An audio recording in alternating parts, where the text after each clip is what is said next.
Welcome back, everybody. It is time for another enthralling edition, yes, of Silver and Black today, an Odyssey original podcast covering your Las Vegas Raiders.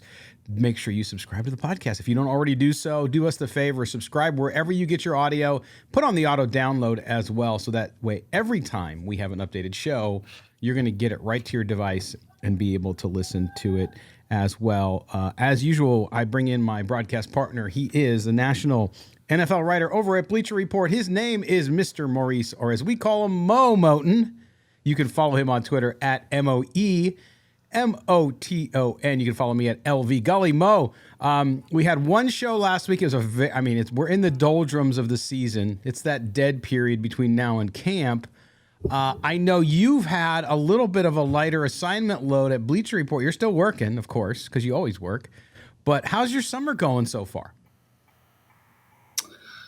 Minus the leaks on my roof. I don't know if people out there can hear the drilling. I think it's going pretty well.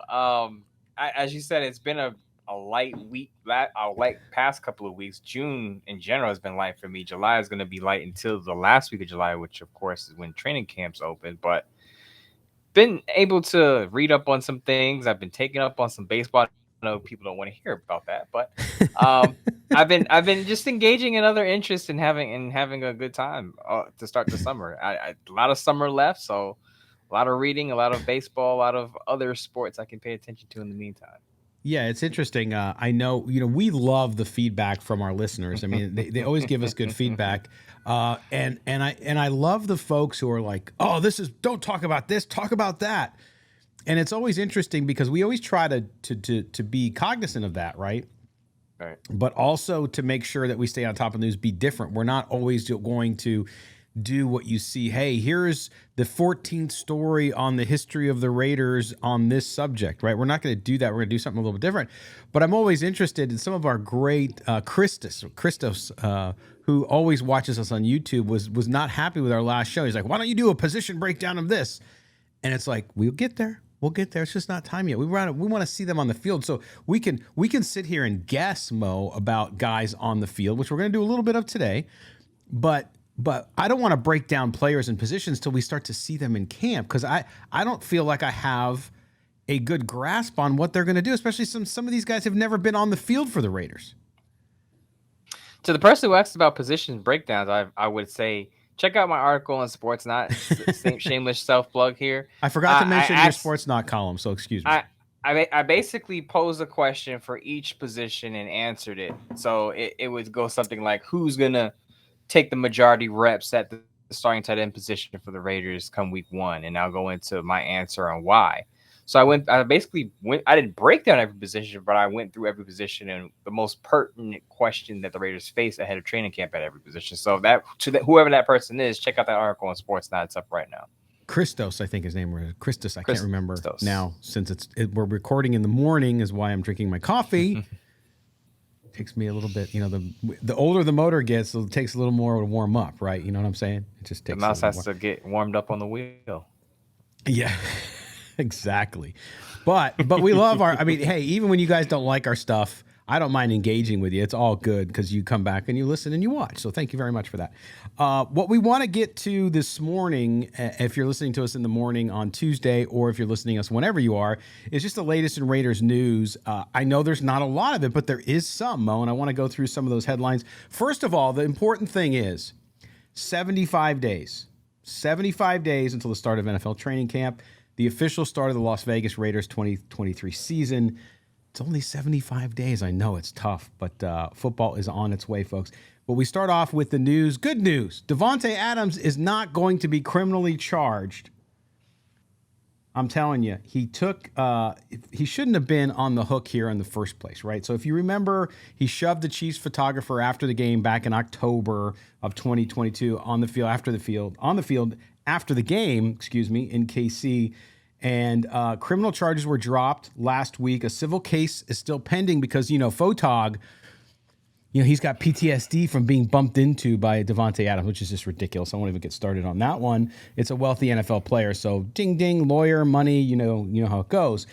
Now, the interesting thing about this, I'm not surprised by it, Mo, and it's good. I mean, I was critical of Davante for losing his temper at the moment. I did not believe he should be arrested. I did not believe he should even be fined, although I think he might be. The league still has time. They were waiting to see how the criminal matter was handled. It would not be on the field a retribution from the league. It would be off the field conduct policy. I think he'll eventually get a little bit of a fine here, but I think that's where it ends. Yeah, there were questions about whether he's going to be suspended for maybe a game or two for his actions. I don't think it amounts to that. The misdemeanor charges have been thrown out. And as you said, if you watched the video from a different angle, you would see that, yeah, he shouldn't have extended his arms and pushed a photographer, but there was no intent or malice in the shove. It wasn't like he sought out the photographer and just shoved him out of the way because he was angry about losing to the Chiefs by 1 point. It was more of he's walking, into the tunnel off the field, and the photographer kind of scoots by him. Yeah, and he just kind of extends his arm, and like I think that's one of his reactions is just to kind of, hey, get out of the way. I mean, right. it happens. It's an emotional moment. It's right. Remember, it's right after a game, right after a tough loss. And I always say this, that when you get players right after a football game, the emotions are still running high. So when you get them at the podium, you get them for an interview, win or loss, the emotions are going to be super high. So you may not get the calm reaction that you would normally get out of a player after a football game. I'm not excusing Davante Adams' actions, but I'm saying that after a football game, these are when you make these kind of mistakes. Right. And it's, listen, again, I'm not just railing against lawyers here. Lawyers have purpose. One of my best friends is a lawyer. Hey, Sam and Ash, both of them actually. But I will tell you that it's like people see dollar signs because the guy's wealthy. It's no different than if he was some guy driving a Rolls Royce and he bumped into you and, oh, now my neck hurts and, oh, my knee hurts and all this kind of stuff. So we'll see how that goes. But usually if you don't have a case, and Davante Adams will pay this guy to go away eventually, whatever it takes, if it's not crazy. So it's just good, though, that he can go into the season. Hopefully this is behind him and no other issues related to it, because to your point, emotions are high. You're on the field of play.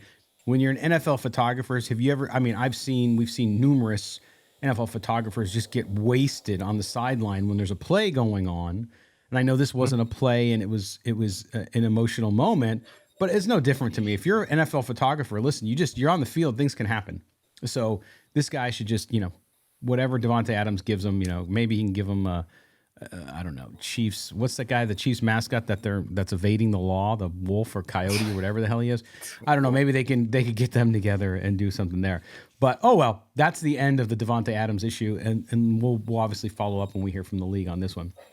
The other interesting story, Mo, that I saw pop into the headlines was more Darren Waller. The media seems to, including the Las Vegas media, seems to continue to want to cover and talk about Darren Waller. He's still in Las Vegas. We saw a picture of him training with Derek Carr, like that's some surprise. They're friends. They both obviously kept their house in Vegas, the Vegas housing market, even though these guys have both moved on to practically the East Coast for both of them. I know New York and then New Orleans down in the South. They're going to keep their house in Vegas. It's a smart investment, I would imagine. It's a great place to go to when it's cold back east. But Darren Waller told the Review Journal that he wasn't surprised that he was traded. And it seems like Derek Carr, Waller, they were never really clicked in with Josh McDaniels and Dave Ziegler. Whatever, we know that now from what Derek Carr said. Now we have Darren Waller, and to Darren Waller's respect, he's been very respectful to the Raiders, thanks them for resurrecting his career, which shows what kind of guy he is. He's a good dude. But what's interesting about all of this is the subtext, which is, right, hey, I wasn't surprised I was getting traded. We saw Darren Waller. We all believe, at least I do, he held in last offseason. He got his new deal, and then he had trouble staying on the field. But, Mo, this shows you that there was just a disconnect between, really, the Raiders' two of the top three players, and Derek Carr and Darren Waller last year with Josh McDaniels and Dave Ziegler. Not to toot our own horn, but we've been saying for the past months before the trade, even during the season, while the Raiders season was crumbling, we said that we could see Darren Waller being traded in the offseason. And some people pushed back and said, no, they just gave him an extension and he's one of our best offensive playmakers. But we kept saying, first of all, we thought that he shouldn't have gotten the extension, but that's a whole different story. But from the period that you heard swirling rumors, I think these are the rumors that he talked about. Remember, there were rumors that the Packers wanted Darren Waller in exchange for that Davante Adams and that blockbuster trade, but the Raiders weren't willing to part ways with Darren Waller. And then before the trade deadline, as the Raiders season again was crumbling, there were again rumors that Darren Waller could be traded if the Raiders decided to do a mini rebuild. That didn't happen, and we said that the Raiders should have taken a deal from the Packers for a second round pick because they would have got a second round pick instead of a third round for Darren Waller. That's neither here nor there. But if we're hearing the rumors, you have to believe that he heard the whispers in the rumors too. So I'm not surprised that he's not surprised that he was moved. But of course, he said he was surprised it was the Giants. But I'm wondering what other team he heard about, because I know the Packers were probably one of the teams that he did hear about. I'm wondering which of the other teams were involved or in trade chat around him. Yeah, and unlike the running back position, which is completely devalued, the tight end position is the opposite, right? We talked about the cyclical nature of that. You go back 10 years ago, the tight end position seemed to be where the running back position is now. People weren't spending a lot of money or a lot of draft capital on those guys, but as the offensives changed, and so Darren Waller was a piece that you really could have, I think, gotten more for. And you know what? Listen, I know it's hindsight. I'm looking backwards, but to your point, Mo, had they traded him last season, they would have gotten a better spot as far as draft capital goes, and maybe even compensation. Who knows what else they could have gotten at that point? But it's just interesting. And again, I want to credit Waller. Waller's been very classy. Clearly, it was not the best position for him. They did not get along well for whatever reason. But he has been very classy. In the interview in the Las Vegas Review-Journal with reporter Adam Hill, he talked about still driving by the facility and how much he appreciated what the Raiders did, and he appreciates the fans too. So you got to respect him for any of that. Have you heard? Sorry, Scott. Have you heard comments about people trying to twist his words? He had an interview. He was at the podium at a press conference, I think a week or two ago, and he talked about having input in the offense, or having his voice heard, or his input in the offense, and coaches listening to the players and what they can do best. And people took that as a shot at the Raiders. So no. I don't see it that way. I just think he was complimenting his current coaching staff. I think people try to find ways to manufacture beef out here in the streets. And I bring this up because you said he was very classy, and I agree with that. I think he's been very classy on his way out. He's very appreciative of the opportunity the Raiders gave him at a point in his career where he thought he wasn't going to have an NFL career. Yeah. John Gruden and Greg Olsen plucked him off the Baltimore Ravens practice squad, and here he is now as a Pro Bowl tight end who's probably going to lead the Giants in pass catches this upcoming season. So the Raiders basically turned his life around, not just his career, but his life. So yeah. I would assume that he is very grateful to the Raiders, regardless of what happened last year and how it ended. Yeah, and people trying to find drama, it just never ends. I mean, it depends. I mean, we find drama on what hats the hosts are wearing here. I wear a Padre hat. You wear a Brooklyn hat like you're wearing today, and people say it's a Nets hat, and then there's drama over that, even though it's not a Nets. It's like, people, life is complicated as it is. Don't complicate it with trivial stuff, right? And I think to your point about that too. Now, yeah, in every system it's different, right? But I don't know about you, Mo, but I don't want my tight end having too much input on the offense. He's a tight end. Yeah, okay, maybe on how he fits in the offense. And I think that's what Darren Waller was referencing too. But each coaching staff is different. We know Josh McDaniels he just wants you to go out and execute. He's not necessarily looking for that input. He's a different type of coach. In New York with Daboll's a different type of situation. So you are, but trying to find the negative, that's just people who are trying to reinforce their view that they don't like the coach. And again, the coach has got to prove it to us, right? We talk about it on the show all the time. I'm not sitting here going to defend Josh McDaniels and the terrible job he did, especially early last year. But we're also not here to try to get the coach fired. That's not my role. I don't really think about that. And I know a lot of people do, so we'll see. One last item, Mo, from the news. And I know we're working on his schedule. He's going to be on the show real soon, which some of you are excited about. Others who live their lives with just silver and black glasses on, they don't like Michael Lombardi, even though his two sons work for the Raiders, by the way. Lombardi was talking on the Pat McAfee show last week about Jimmy Garoppolo. And he basically, and I'm just summarizing here because they went on for a little bit about it, but he says and swears the Raiders have no concern whatsoever about the injury that added the addendum, the foot injury, that surgery, all that jazz that we've talked about a couple times here on the show, that they are not concerned with Jimmy G's health at all. And now the fans are, we are, but apparently the Raiders don't seem too concerned. I think this goes back to what we talked about a couple shows ago, Mo, which is this coaching staff, this GM, if Jimmy G is a complete disaster, is not going to be good for them. But apparently they're not worried. What say you? Which I think is interesting because the Raiders have no control over Jimmy G's body and how it reacts. So exactly. No matter how confident you are that he's going to be okay for training camp, we know Jimmy G's history. We said it 1,000 times. He's missed 18 games in the last 3 years. Oof. I'll say it again. He's missed 18 games in the last 3 years. So even if you are confident that he's back for training camp, how do you know he doesn't have a setback during training camp? He's probably not going to play during the preseason because he's a savvy veteran. So they're not going to probably roll him out there for preseason and risk him getting hurt. But he's got to get out there and practice with his teammates. And at any point in moment, he can re-injure that foot, which means the Raiders can let him go without paying him a dime, which is fine on the financial side. But on the football side, the win-loss side, not good, because then you're going to have to start Brian Hoyer or Aiden O'Connell, which means you're probably only going to win 2 or 3 games in the upcoming season. So that's not ideal. And then, again, you can be confident. And I think this is just the Raiders just trying to put out. I'm not saying they're using Michael Lombardi, and I'm sure Michael Lombardi, as you said, has 2 sons on the staff, so he knows what's going on. He has the temperature of the room, and his sons are probably telling him, look, we're not concerned. But to me, to not have a concern about another person's body, which you have no control over, you have to have some concern, because you wouldn't have added the addendum in there if you did. That. I think it's more. I mean, the way that it was framed, I think the emphasis was on him returning to camp from this foot injury. So if you compartmentalize it with what Michael said, I think that's what. And I'm sure they don't. I think they expect him to be at camp, and if he's not at camp, then they'll deal with it. But it's something that they don't seem to be concerned about. I know fans are, though.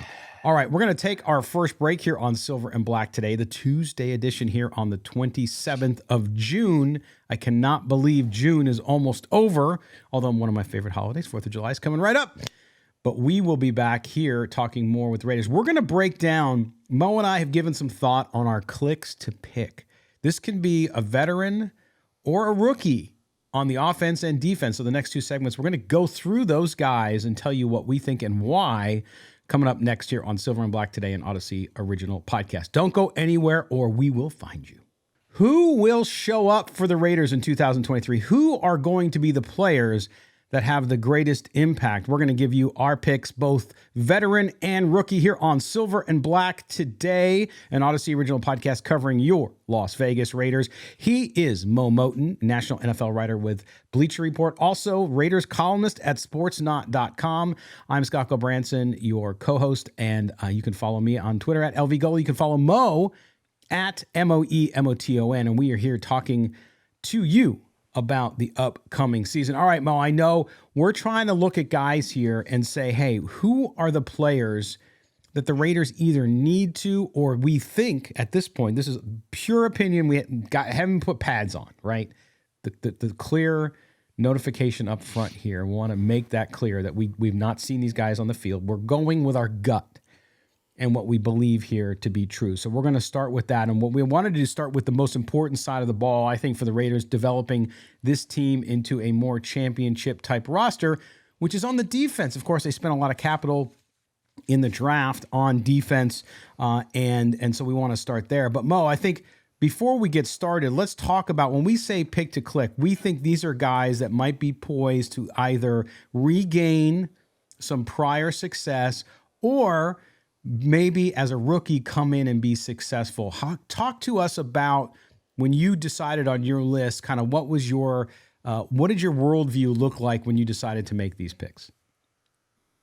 When I made these picks, it was more of what did I see from these players at previous spots, perhaps under Josh McDaniels, or what did I see from these players on the collegiate level that could translate to the NFL level and immediately help the Raiders? Because regardless of what people are going to say, some people say you need a mixture of draft picks and free agents. You need this, you need that.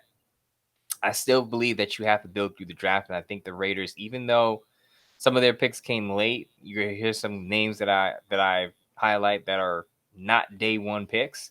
But I think the Raiders really feel like some of these guys in the middle late rounds could contribute right away, and I think it is important that they do because the Raiders weren't very active in free agency in terms of getting high profile players. Now they did re-sign a bunch of players and they got some role players in free agency, but I think they're expecting some of their young rookies in the third, fourth, fifth round to contribute right away, and I'll highlight those guys today. All right, there you go. So we're going to get started. Mo, I'm going to get started with the defense because I want to get your reaction because I think this is going to shock you, and I think you're going to disagree with me. Ooh, imagine that. We'll start off that. But I'm starting on defense with my pick to click as a veteran who so many Raider fans are disappointed in, and we're disappointed in. And I'm going to say that one of the guys that bounced back is Chandler Jones. That's right, the defensive end. Listen, I don't think he's going to be a 15 sack guy. I'm not saying that. But I am going to say he's going to get between 8 and 10, okay? And if you look at age, I know age is a factor. We've talked about that many times on the show. But the last 5 years, as you know, in full seasons, the least amount of sacks he had was his last year in Arizona before he became a Raider, which was 10 and a half. And I think that with Crosby, with Tyree Wilson, if he comes back from the injury, it'll take him a few weeks. I don't expect Tyree Wilson to really heavily contribute to maybe week 3 or 5, somewhere around there. I think he is a big deal for this team. And if he can get it going, and I think he will, then suddenly you're going to let Max Crosby free up a little bit. You're going to let some of the talent you've added in the inside, and then Tyree Wilson to spell him. He doesn't have to have a stellar rookie season. Even if he does, he can come in and fill that spot too and learn from the veteran. It just seems to me that this is a guy, unless we've seen it before.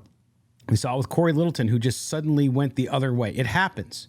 But I think Chandler Jones coming in, if healthy, is a guy who will pick it back up. And again, I'm not saying he's going to be all pro. I'm just saying he's going to put in a solid year because his record dictates that he will. I don't I don't totally necessarily disagree with you. I think I've said this on the show or on Twitter that for Chandler Jones, less is going to be more for him. Mm. So what I mean by that is by the time Tyree Wilson's able to pick up and play a significant amount of snaps, which to me will probably be between weeks 6 and 8 because he is coming off of a foot injury, you start to see Chandler Jones' snaps taper down a bit. And that may be best for a player at his age at 33 years old, that he gets fewer snaps and more designated pass rushing defensive snaps on the defensive side of the ball where he's picking his spots, so to speak. But I do think where I say he lands is I think he gets 6 to 7 sacks. Simply because so we're close. We're not that far away. We're not that far off. But simply because I don't know with Patrick Graham's defensive scheme, it seemed like Chandler Jones is more of the contained guy on the edge versus an aggressive pass rusher. Mm-hmm. So it all depends on how Patrick Graham uses him. But I do think he's going to have a better season this year than he did have last year because, as we remember, once the Raiders acquired Jerry Tillery, we saw Chandler Jones play a lot better because there was some pressure on the inside. Now they have Byron Young, a third-round rookie. Jerry Tillery's back, who they re-signed. So Chandler Jones should be able to pick up where he left off before he had that elbow injury at the end of the year. The question is, how much is Tyree Wilson going to play, and how much is he going to cut into Chandler Jones' time on the field once he is fully healthy? That'll affect his stats. But I will say Chandler Jones feels confident in himself. He's now the lean, mean grilling machine out there. He's dropped some weight, and he said he's in great shape. And a lot of players say they're in great shape at this point in the offseason. But dropping weight at his age is a big deal because now he's more lean. He has more wind. And as I said, with that help on the inside, he can have a better season in 2023 than he had last year. Yes, and I really believe when I chose him as my pick to click on the defense, I think he is vital to the first 8 games of the season. After that, I think Tyree Wilson will have his rotations. He'll increase. You'll see his time increase as he recovers from the injury and gets the speed of the game down. So I think that's what they need. They need Chandler Jones to have a really solid and great first half of the season until the rookie gets up to speed, and then you'll see probably his snaps go down, which is fine. He knows at this age he's there to tutor the kid, and he can be that kind of player for them, that role player for them. But I think that's key for him is to start off hot and to start off quick for him. All right, Mo, let's jump to your first pick to click for 2023 on the Raiders defense.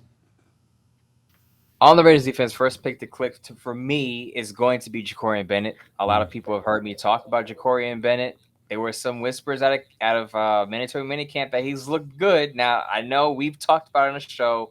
They're not in pads yet. They're not running any complex plays yet. They were in shorts and t-shirts, but the fact that he's had some flashes early is a good sign. Simply because the Raiders have not signed Marcus Peters yet, even though Vic Tate from the Athletics said it seems likely that they will sign him. Regardless if they sign Peters or not, they're going to need Jacorian Bennett to step up because it looks like Nate Hobbs is going to be back in the slot. Because there's one thing that I didn't talk about during the last show that was an interesting nugget in Vic's piece. He said that Nate Hobbs, and I'm paraphrasing, he said that Nate Hobbs wants to be in the slot. And he's going to have to battle Tyler Hall for that position. So if Nate Hobbs is in the slot, someone has to play on the outside, even if Marcus Peters is on the boundary. Somebody has to start opposite him, and I think that's going to be Jacorian Bennett.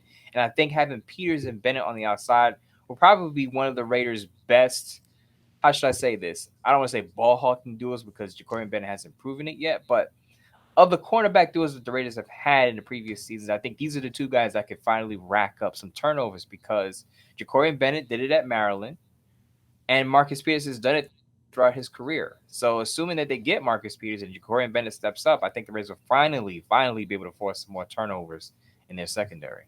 Yeah, and Jacorian Bennett's on my list too, so we killed two birds with one stone there.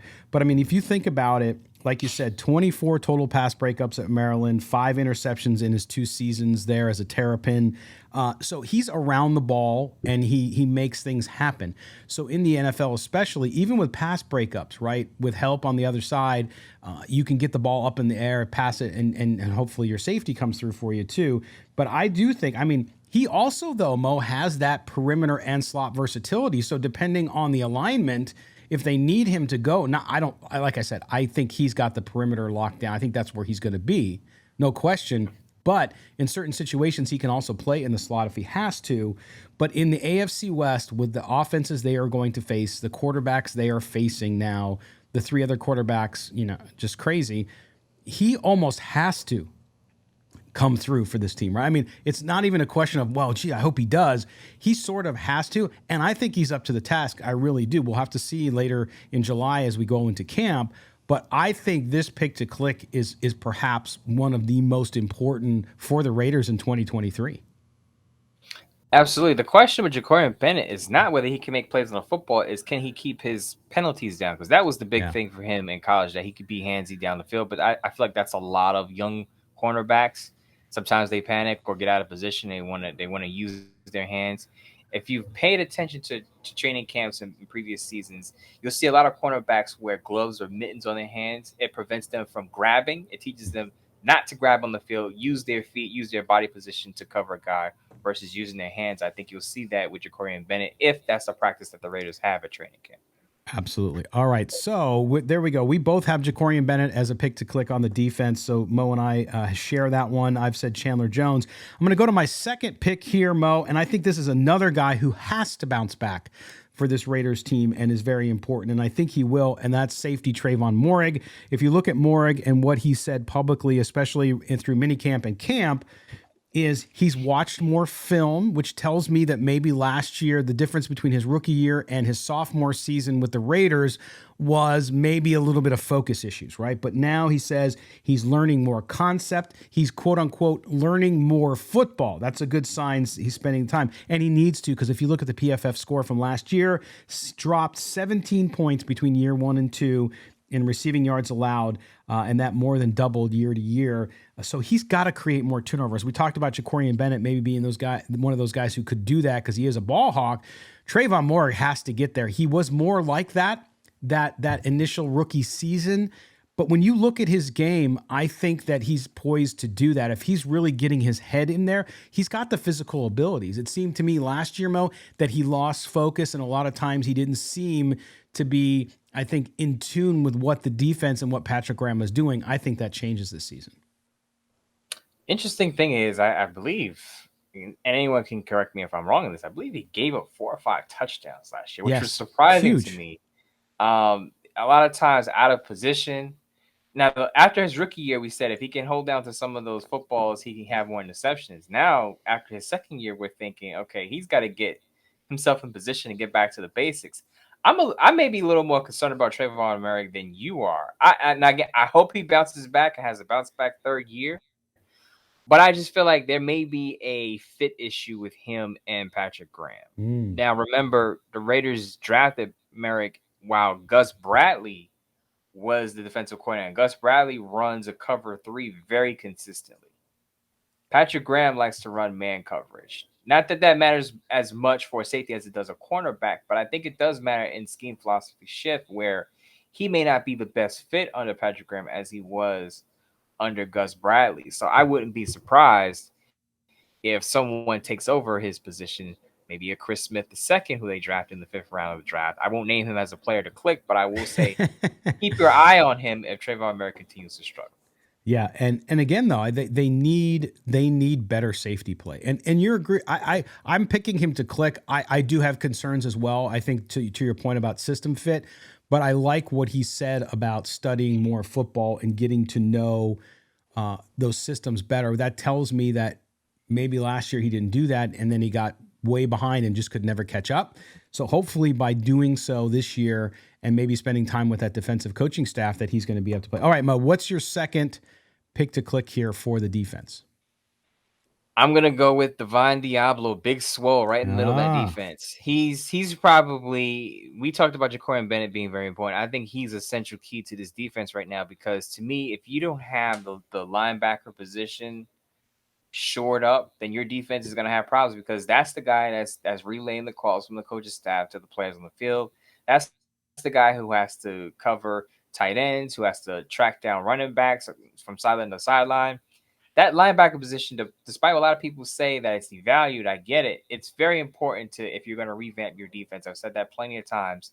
Big Swole talked about his comfortability, if that's a word, in camp, that he's more comfortable in Patrick Graham's scheme. His first year, he was just kind of learning the scheme. Now he's more comfortable. He understands the concepts. And we hope that he takes a big step because if he doesn't, the Raiders weren't very active in free agency with the linebacker position. They brought in Robert Spillane, but he's a 2-down linebacker who can't cover. They didn't draft a linebacker until the 6th round of the draft, and they haven't brought in a linebacker yet. So it seems like they're banking on Divine Diablo to have a big year. And if he doesn't, it's going to prove to be a big mistake that they weren't more active in free agency or the draft at the position.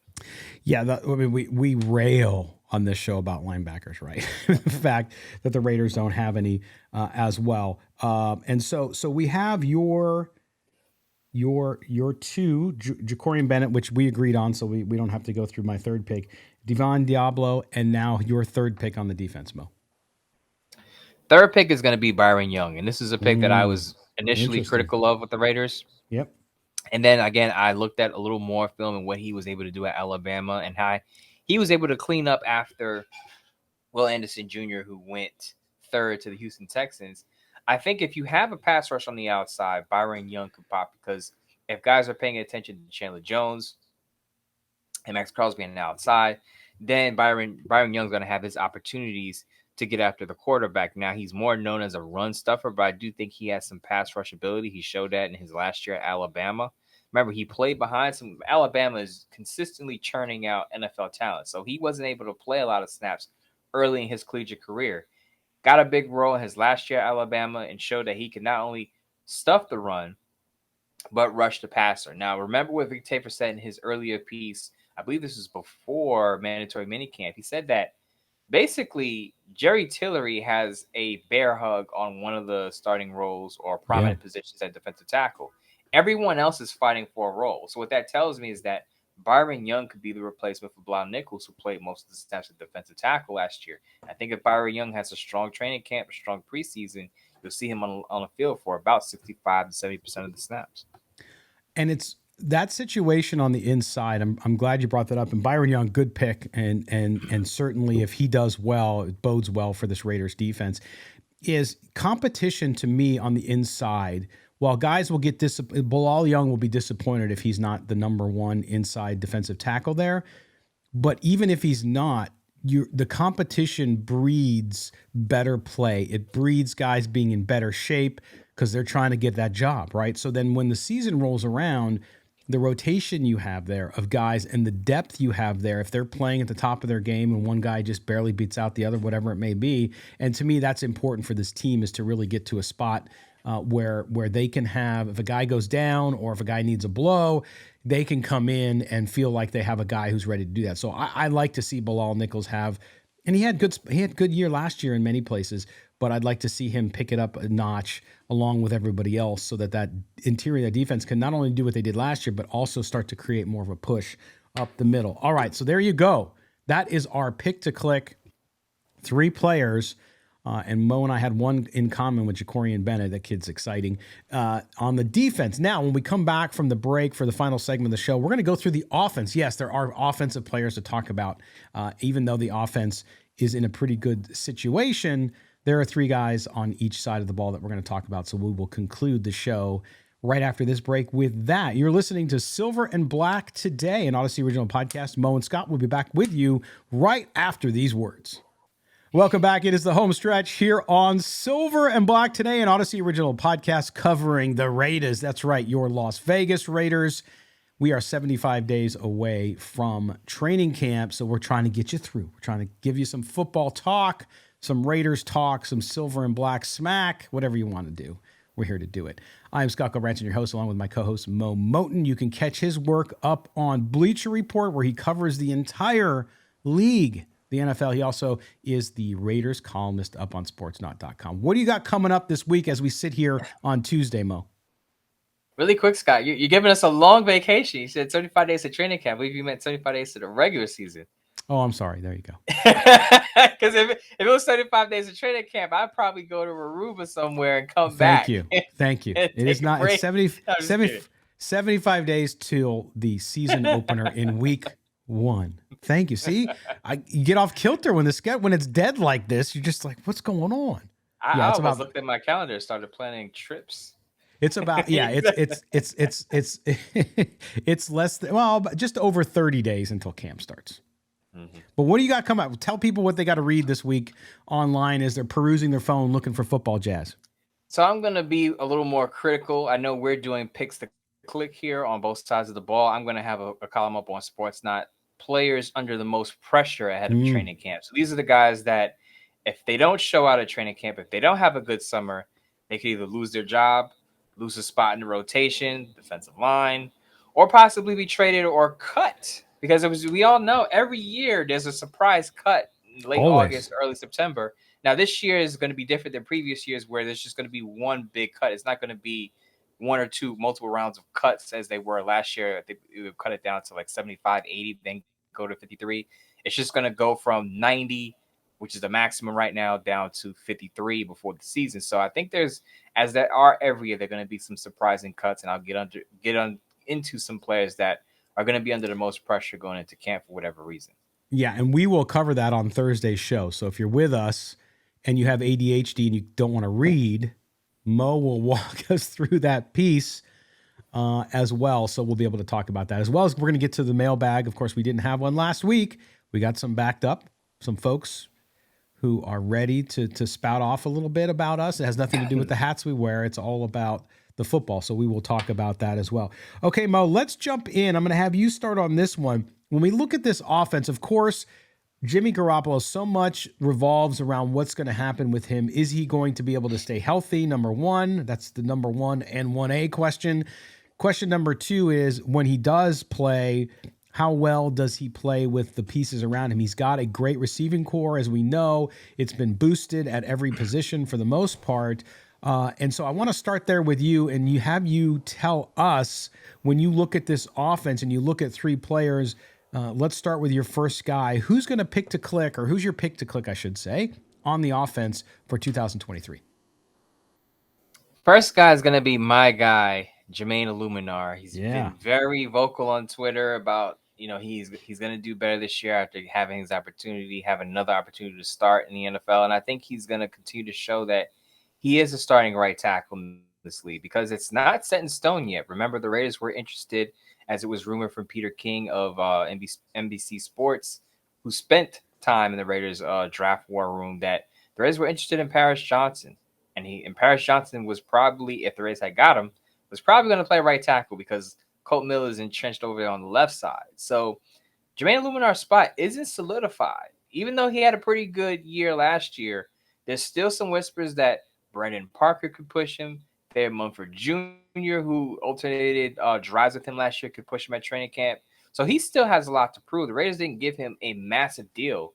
They gave him still a pretty modest deal. I believe he's still making under $5 million on a one-year contract. So he's still in that prove-it stage. But I think he rises to the occasion and shows the Raiders that, look, next year you're going to have to pay me more money because I am a starting right tackle in the league. Right. And I'm going to go a step further, Mo. I want the Jermaine Illuminor disrespect to stop because I don't think he deserves it. I think it's completely out of whack, and I'm with you. I think Jermaine Illuminor is a pick to click for me as well. The misnomer that the Raiders' offensive line was bad last year has got to stop too. We could talk about it on the show. Yes, they started off rough. It was a new group, guys trying to fit into different spots, and they struggled early, but they came together. And towards this end of the season, they got much better. And if you look at Illuminor, it's in particular, this is from PFF. He ranked in the top 32 of offensive tackles. Now you say, well, 32 offensive, that's 32 teams. Yeah, but there's 2 on each team, right?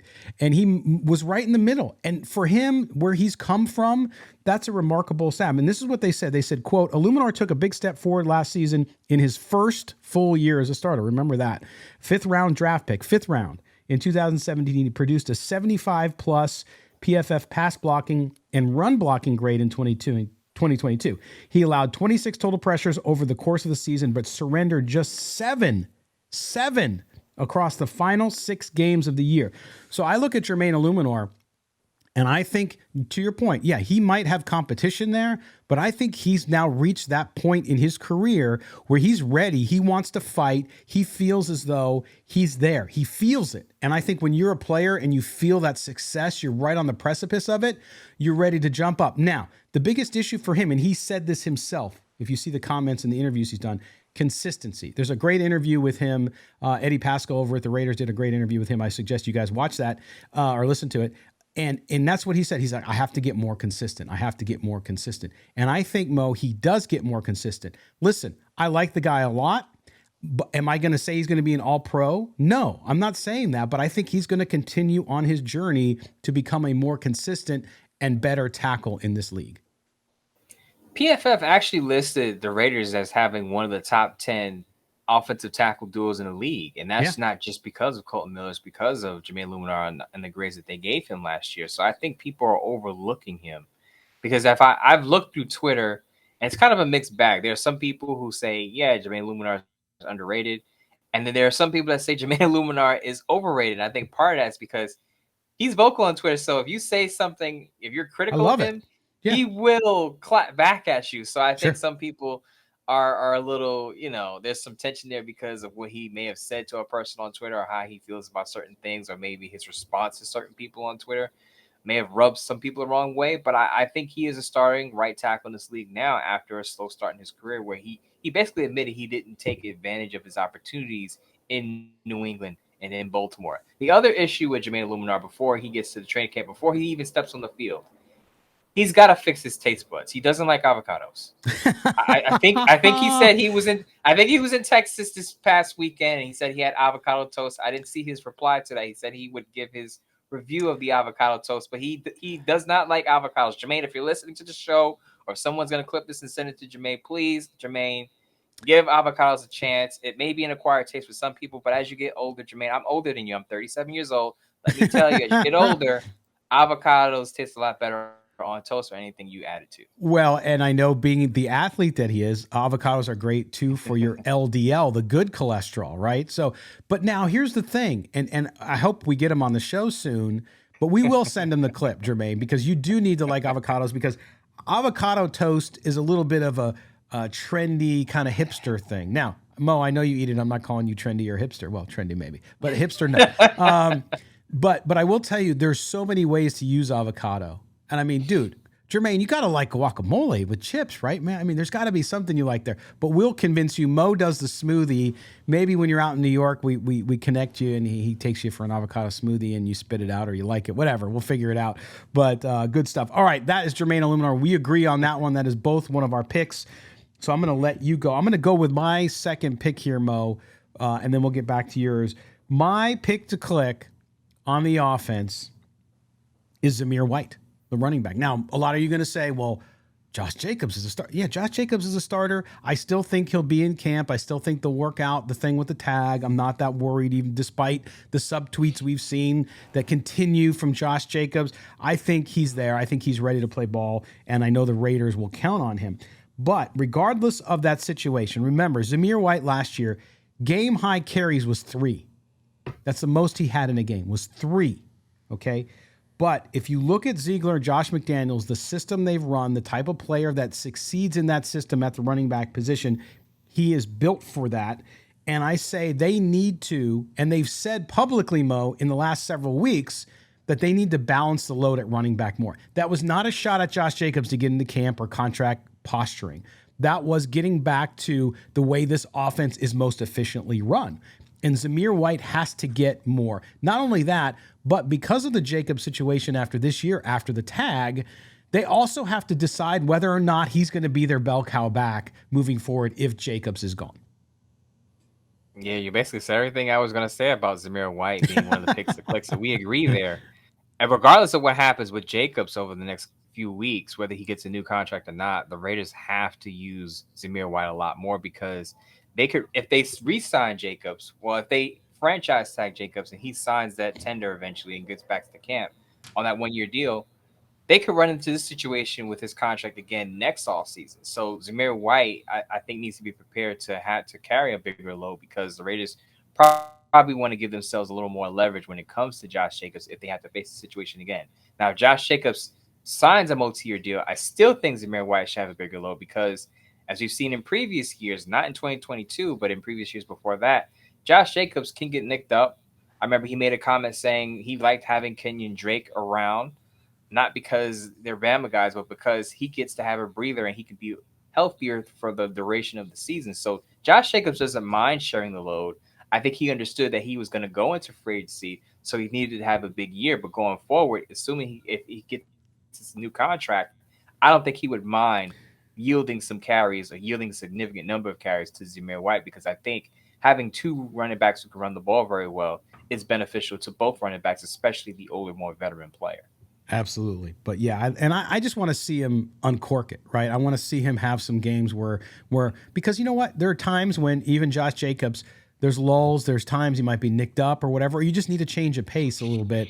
And I think Zamir White, back to the bell cow back stuff, you have to decide whether or not he is going to be the future of that position. Because no matter what happens with Josh Jacobs, even if he were to sign a 3-year deal, you just never know. And you have to have that guy ready to go. And if not, they have to think about what they're going to do at the position 3, 4, 5 years down the road.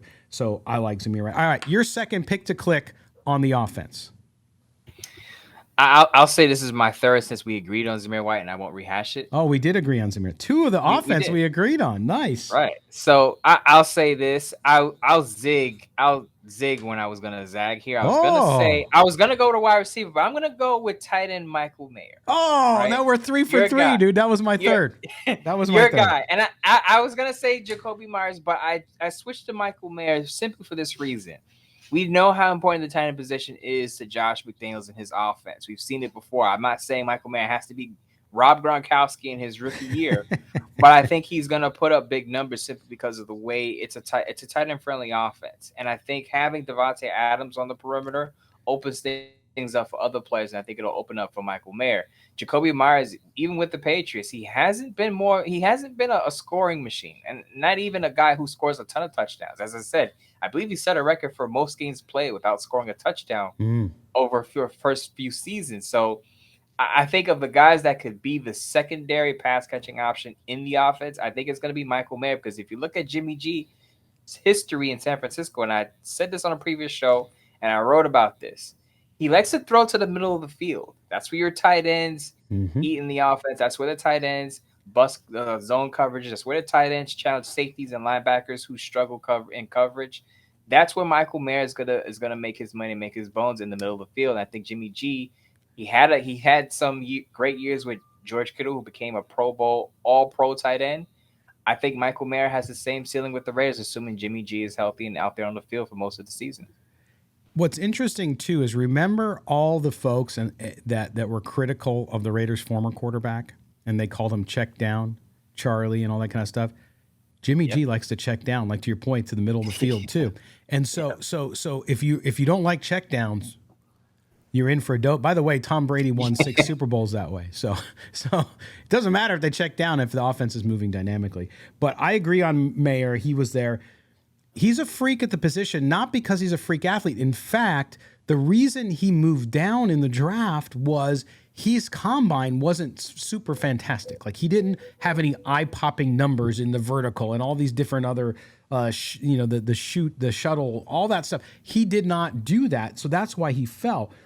But he will be the Raiders' #1 tight end because he catches and he's smart. When you watch his route running, now being a Notre Dame fan, I was fortunate I watched him every week he played, and you just watch how his feel for the game. And it's hard to explain that to people unless you've watched him a lot. But when you watch him a lot, that's what you'll see. And so because he's not the freak athlete, that's, Anthony Richardson's a perfect example of that. Guy had barely played college football, and he goes in the first round and is going to be the savior of the Indianapolis Colts, apparently. So you see that, but with Michael Mayer, it's not that. The Raiders got extremely lucky. It wasn't that they somehow scouted this amazing player. They got lucky he fell there, okay? Which luck is fine. But I will tell you this, too, Mo. You talked about this offense being friendly to the tight end. But you add in Austin Hooper, and people are like, Austin Hooper. Listen, they can now set up in a 2 tight end set, which we saw a lot of in New England, with 2 guys who can both play that position really, really well. I'm not saying Austin Hooper is going to light the world on fire, but he is a solid and good and steady veteran, okay? So him and Mayer, I'm very excited about 2 tight end sets this year because of these 2 guys. Let's remember that Austin Hooper was a 2-time Pro Bowler when he had Matt Ryan in Atlanta. Now people would say, well, look at what he did last year. I mean, he was in Tennessee with Ryan Tannehill. Who's putting up numbers with Ryan Tannehill at quarterback? Tell me the last wide receiver that put up big numbers with Ryan Tannehill at quarterback. I'm just saying that Tennessee Titans offense is run heavy with Derrick Henry. We know he's the engine of that offense. Everything else is complementary. I will say that people are talking down on Austin Hooper, but I think he's going to have a pretty decent year, specifically as a pass catcher, until Michael Mayer comes along. And I think Michael Mayer is going to take over, and he might be second on the team in catches and touchdown receptions behind Davante Adams. Yeah, and I think on a show, especially in this period between now and camp, we should maybe break down a little bit. I know we're not film guys, but I think we should break down a little bit about that 2 tight end set and what this offense could do, because it's very dynamic. I mean, you think, well, 2 tight ends, you don't, but you have the 2 tight ends, you have the running game, and the options you have there, and especially if you have 2 tight ends who can catch, right? Because if you just have a blocking tight end and everybody knows it's a blocking tight end, the guy doesn't have hands, then you know exactly if they're going to go to the tight end who they're throwing to. With Austin Hooper there, they can go both sides. They can switch it up. Quarterback can make a call at the line, do things differently, and go through and progress through his reads and have more options. So I think we should talk about that a little bit. Maybe we'll get somebody on who's much more of an expert than we are. But man, if I'm a Raiders fan on that offense, I know you're excited about the wide receiver core and Davante Adams and all that, but Michael Mayer added into that mix, and not just because of my Notre Dame bias, is going to be really cool to watch. And it might take him a few weeks to get used to that. It might not. He might jump in there. We'll see how he does in camp, but he might jump in there right away and just steal the show. We'll see. I know a lot of the writers on the ground at camp seem to think that might happen. Now, I know I'm a bit early on this comment, and we're going to have our Silver and Black Today Fantasy Football League, but Michael Mayer might be one of my late-round sleepers for the tight end position, because as we all know, it's hard to find a consistent contributing tight end in fantasy football. I would say if you're in a league early, drafting super-duper early, put Michael Mayer in your cave, because I think he's going to be involved in the offense very heavily, assuming that he's back on the field, because he missed some parts of the spring workouts for undisclosed reasons. He signed late also, but I don't think that those 2 things are connected simply because Ja'Cory Bennett signed late and he was on the field. So I think assuming he's back on the field and he's fine and no injuries, I think he's going to take off pretty quickly. And I've said this before, he's going to be, I think of the Raiders rookie class, he's going to be their biggest contributor. That's right. Not a bad position to be in for the Raiders when you look at that. So there you go. Our picks get my tense right. Picks to click on offense for the Raiders in 2023. Well, there you go, man. We agreed on all three on offense, and we didn't compare notes before the show.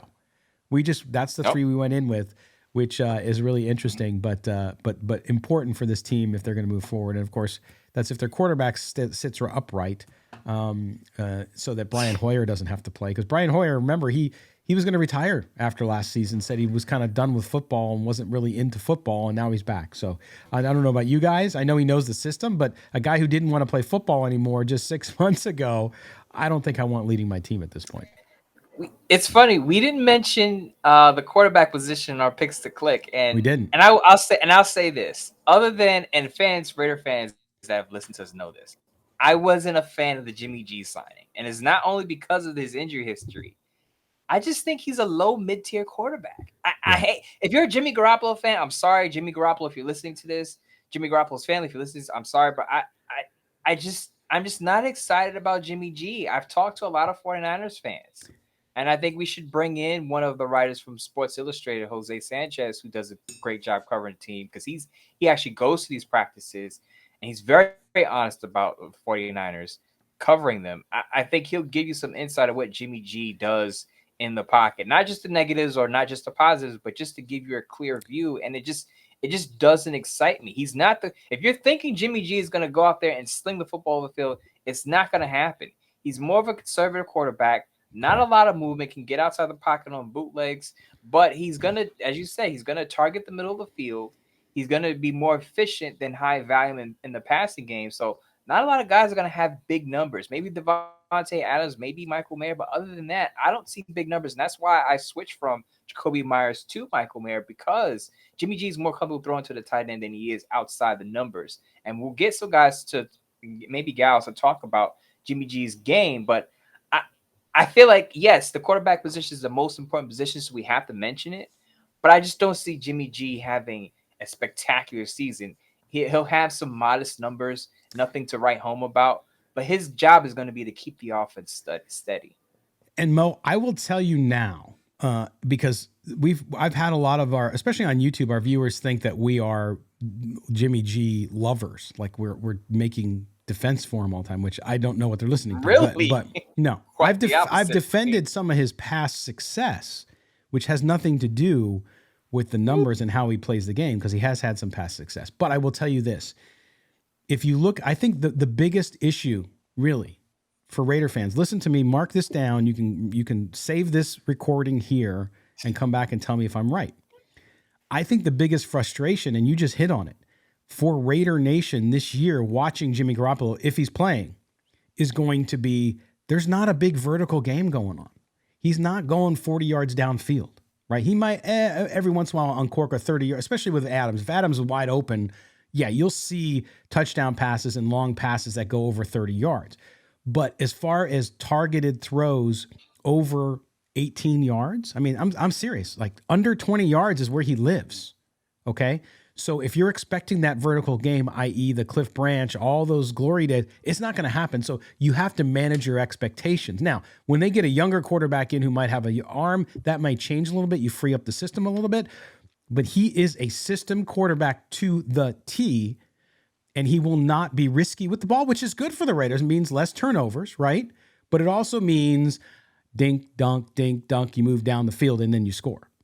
Less explosive plays downfield. Correct. And I'm reading in between the lines, but if you remember what Davante Adams said to Murray Fader in that player profile, he talked about if Jimmy G has to play the position a certain way, yeah, then there could be limitations to the offense. But if he can get Jimmy G to kind of, I guess in my own words, I would say freestyle a little bit, I think those were Davante Adams' concerns is that he's not going to challenge defenses down the field. But if he can get Jimmy G to kind of push the ball downfield a bit and use him as a vertical threat, they'll be fine. I think that's one of his concerns about the offense going into training camp that he voiced to Murray Fader in that piece. But I'm actually shocked people think I'm a Jimmy G lover, because I think I've been every week I've been saying no Jimmy G for the Raiders, no Jimmy G for the Raiders for multiple reasons. But I think part of that is people see that we're not crying tears over moving on from Derek Carr, so they assume that we're Jimmy G lovers, which is not the case here. I think that it was time for Derek Carr and time for the Raiders and Derek Carr to part ways and move on from each other. But I wasn't exactly doing jumping jacks and doing cartwheels over Jimmy G because I watched a lot of 49er games, them being on national TV a lot. And he, even if he is healthy, he just does not wow me at all. No, and the fans who want in Raider Nation who really wanted to move on from Derek Carr, and they had their position, and a lot of it was valid, as you just mentioned. You know, to go from Derek Carr to Jimmy Garoppolo, they're like, okay, all right. Not exciting. Not exciting. It's just not. It's just not an exciting move. Now, again, if they go to the playoffs, which I don't believe happens this year, but if they were, let's say they go to the playoffs this year, then people will be happy with it. But if it explodes, it's bad, right? And so we'll see. But again, the excitement there around this team, I think, is the development in other spots. And I think, though, to your point about Davante Adams challenging the down the field, he can be that guy sometimes. I know he won't 100% be happy with it, to stretch the field a little bit, which is going to open up, to your point. That's why I picked Michael Mayer, because it's going to open up that field so much. And for the slot receivers, whether it's Myers, whether it's Hunter Renfrow, whoever it is, and the running backs too, coming out of the backfield, you're going to have a lot of options there as well. And if Jimmy G can stay on his feet and execute that, this Raider team will bore you to death at sometimes, but they will move the ball. And that's what the game's about. It's about moving the ball down the field and eventually scoring. We'll see how the red zone stuff goes. But that's a whole different story. It may not be pretty, but you hope it's effective. Exactly. And so that's sort of, I equate it to like a baseball term, which is when you play, base to base baseball, which is you're moving the ball, you're hitting the ball, you're moving the runners, right? You're moving the runners. It's not a bunch of hits. It's just a bunt here or this and that. And you're like, oh my gosh, okay, we scored 2 runs. But man, that was not fun to watch. So I think that's what we're going to see a little bit with the Raiders. Not that there won't be excitement because they have playmakers like Josh Jacobs and so on offense, but just prepare yourself for a different type of football than you saw under Derek Carr. Well, there you go. Our picks to click on the offense, and that's going to wrap up the show for this Tuesday. We're going to be back on Thursday with our mailbag, and we're going to take a look at Mo's guys under the gun that might be in trouble if they can't pick it up on the field. So we'll review that as well. Mo, by the way, we haven't talked about food, except you did mention Jermaine Luminor's dislike for avocados. And I just had some for breakfast, actually, with my eggs, just to make the statement. What's your favorite summer food? Like, what do you think of when you think summer's coming, it gets warm outside there in New York City, and it's like, man, what do you start to crave? It's funny because I was just thinking about this morning, and I eat a lot less during summer. I kind of snack on grapes and pineapples and cantaloupe during the summer. I'm not a watermelon guy. Yeah. I'm just going to be honest here. A lot of people assume, I'm a black guy, so he eats watermelon. No, I don't like watermelon. Those stereotypes, you're bringing them up again. I don't. I tried watermelon as a kid.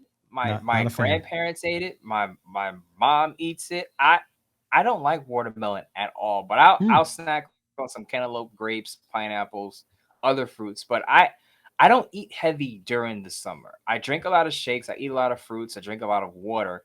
I kind of slim down in the summer, and then I load up and I eat a lot in the fall and the winter. But all those carbs, baby. I don't really crave much food in the summer. I honestly don't, unless it's fruits. So to me, I eat my weight in strawberries. I love.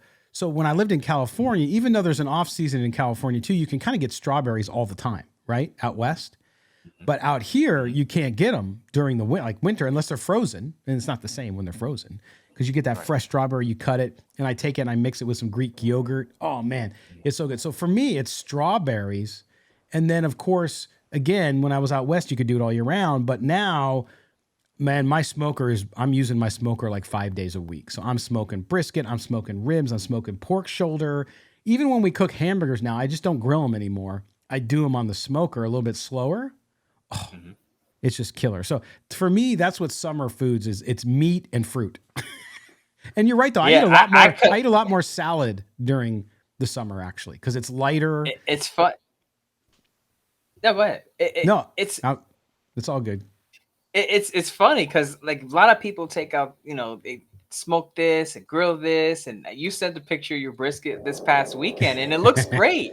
But it's just that I don't know what it is, but when it gets hot and I sweat easily, I don't want hot food. If I feel heavy, I feel slow, I feel sluggish. I just eat fruit and drink a lot of water. If we were talking junk food, I love gelato, not ice cream. Gelato. I love gelato in the summertime. I could probably eat it every day, even though I shouldn't. But gelato, fruits, water. I keep it light during the summer. Yes, send all your mint chip gelato to Moe Moton in care of Bleacher Report. I'm just kidding you. Oh my goodness. Gelato is great, man. Especially when you're in the city there, you find really good gelato. Anywhere there's a good Italian population, you will find good gelato. The real stuff. Yes. Which is awesome. I go to a mom and pop shop, all Italians there, and they when they first brought in their gelato, they had like a nice box of it. They let me sample it for free. And then I kept coming back from there. Now I've always went there for beef patties and pizza and all types of pasta, but when they brought in their gelato, I was like, you got me for life now. Now they're kissing Moe on both cheeks, calling him Paisan. They love Moe there. So he's an honorary Italian. I mean, it's just my go-to, and they know me. I've been going there for 2 decades now, so it's like a generational thing for me and them in that business. I love that. That's awesome. That's great. That's what it's all about, man. I did a separate podcast for this cigar lounge here in Cincinnati, and that was our subject actually. So when it's done, I'll send it to you about the kind of decline and the troubles with family and small-owned businesses today and how it's changed with the corporatization of a lot of things. So the fact that you've gone there for 2 decades actually proves one of the points I make in the show, which is, hey, you know what? These are important, and generationally, they're very important as well. They're important for our culture, for our country, and all that stuff. So you can check out The Burning Question, which is another show that I do. But anyway, it'll be fun. All right, Mo, we are going to reconvene on Thursday to talk more Raiders. And talk pressure before camp. So we'll get you started. Even though we're about a month away, we're going to whet your appetite for training camp coming up. That's right. Make sure you follow Mo on Twitter, MoeMoton. Look for his pieces up on Bleacher Report and, of course, sportsnot.com, where he's a Raiders columnist. We will talk to you on Tuesday, brother. That sounds good. All right. For our producer, Mike, for Moe Moton, I am Scott Gulbransen. This has been Silver and Black Today, an Odyssey original podcast. Please subscribe wherever you get your audio, and make sure if you're watching us on YouTube to subscribe and hit the notifications bell there as well. For everybody here, have a great week, Raider Nation. We will talk to you on Thursday.